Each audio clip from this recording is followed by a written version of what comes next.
Congratulations on your new BioLITE Campstove. The Campstove comes in two parts, the stainless steel fuel chamber and the orange power module. We've also included fire lighters and a double-ended USB cable. Like a car, the Campstove has a rechargeable battery to help with easy startup. Before your first use, we recommend that you condition the battery by plugging the power module into an external USB port. Just use the cable in your box. The light around the USB port will flash orange while charging. The light will become solid orange when the battery is ready for your first use. If you use the Campstove every 6 months, you won't ever need to repeat this step. The two parts of the Campstove pack together for compact storage. To put it together, just slide the power module into the stove body. Fully extend the folding legs to lock the power module in place. Put the stove flat on a level surface away from any overhanging branches and clear away dry brush on the ground around the stove. Have water nearby in case of an accident. Just like with any fire product, it's important to be safe and follow all local fuel and fire regulations. You'll want to gather small, dry fuel for the fire. If it's recently been raining outside, you may want to bring a little dry wood with you to help start the fire. Here's an example of wood that's good for burning. It snaps cleanly because it's well aged and it's very dry. Twigs that bend without breaking won't burn as well. We don't recommend using leaves because they tend to smoke. Fill the stove chamber loosely without blocking the jets on the side of the chamber. We recommend using a fire lighter to get the fire started, and we've included some in your box. Just light one end, let the flame get started, and then place it carefully in the fuel chamber.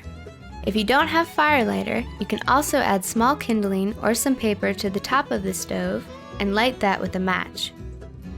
Wait about 10 seconds and then push the power button to start the fan on low. This creates the flow of oxygen to the fire to help start it quickly. As the fire builds, you can push the power button again to set it to high. You can start adding larger fuel at this point. Oak, maple, and other hardwood twigs are good to use because they're long burning. If it's windy, make sure the power module is not downwind. To cook, just place your pot directly on the pot stand. Line up the handle with one of the legs below. This keeps your pot handle out of the path of flames. With a strong fire, you can boil a liter of water in less than 5 minutes. As more fuel is needed, carefully lift the pot to add more wood.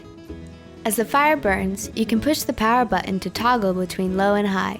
Use low to start the fire or when you want a less intense flame. To simmer, let the fire burn down and set the fan to low. You can start charging your devices when the light bar around the USB port changes from orange to green. Generally, this happens within about 10 minutes of starting your fire. Attach a USB cable to the port. Be careful not to touch any metal surfaces, which can be very hot. The Campstove can charge most USB chargeable devices. Some devices will charge continuously. Certain devices, such as smartphones, charge in regular intervals of boosted output. When you're done charging, remove the USB cord carefully. Pulling too sharply can knock over your stove.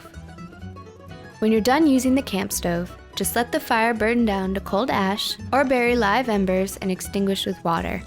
Never pour water into the stove because it could damage the stove's components. The power module will turn off automatically as the stove cools.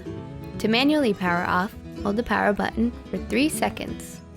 If the power module isn't cool enough yet and you attempt a manual shutdown, the fan may turn itself back on to protect the power module from the heat of the fire.